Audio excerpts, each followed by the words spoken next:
We all think we know what rivers look like.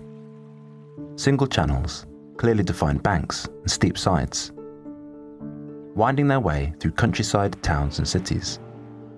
But they didn't always look like this. Hundreds of years of human intervention has changed them beyond recognition, and with devastating consequences. Major flooding has hit many parts of the world over the last 2 decades, costing over £1 billion a year in damage in the UK alone. Now that we face the ever-increasing likelihood of flooding and drought caused by the climate crisis, we need to understand why rivers shouldn't look the way they do. When we think of rivers, we tend to imagine this, or this, or maybe even this. But the idyllic image of a river we've come to expect is actually human-made. Between 1840 and 1890, 12 million acres of land was drained, as Victorians succeeded in getting water off the land and straight into rivers, systems which persist today. Levees and embankments were used to channel rivers so that the floodplains could be used for farming. Dredging, rechanneling and straightening made sure that bigger boats could carry more cargo around the country to feed the Industrial Revolution.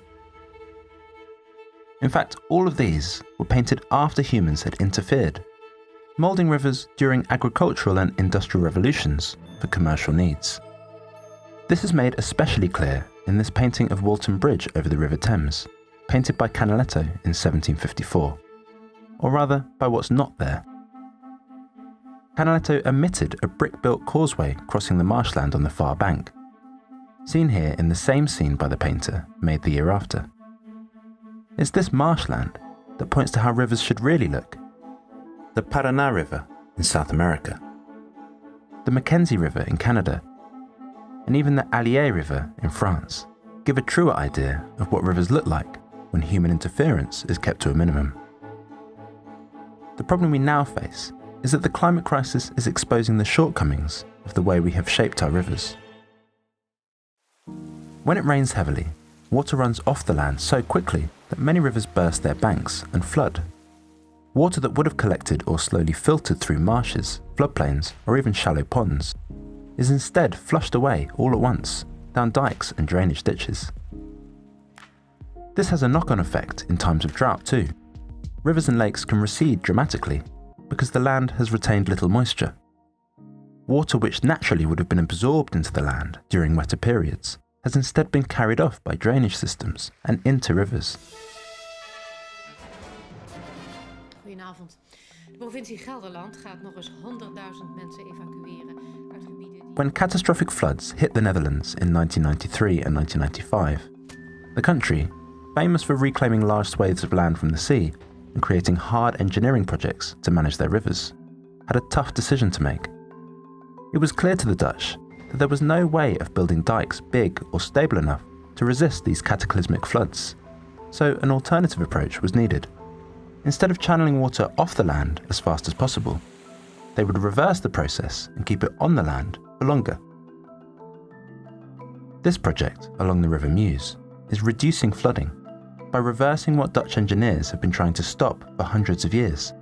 They're giving land back to the river and allowing it to flood. The project has bought the farmland along the Dutch bank of the Meuse and is moving levees hundreds of metres from the river to create a floodplain. The project is also restoring traditional wetlands and marshes along the length of the work and cutting meanders into the river to slow its flow. As a result of this work to create room for the river, the surrounding villages were unaffected by heavy rains in 2021, which caused flooding in other places. It's even estimated that the project could reduce extreme flooding in the Netherlands from once in every 100 years to once in every 1,250 years. The positive effects can also be felt in summer. The land retains more water, is able to continue supporting life during drought, keeps feeding rivers, and lessens the likelihood of wildfires. In some parts of Britain, this new approach to rivers and flood mitigation is being tried out. Pickering in Yorkshire has been hit by a series of floods, but instead of spending 20 million on concrete defences, they have slowed the flow of the local river by trapping water before it reaches the town. Alongside storage ponds, 167 so-called leaky dams made of logs and branches, slow the flow of the streams so that the main river can't rise rapidly during heavy rain. These measures protected Pickering from flooding which hit other villages in 2015, and the scheme cost a tenth of the proposed concrete flood defences. Rewilding rivers not only stops flooding downstream, but it also turbocharges biodiversity as well as wetlands, acting as carbon sinks and trapping CO2.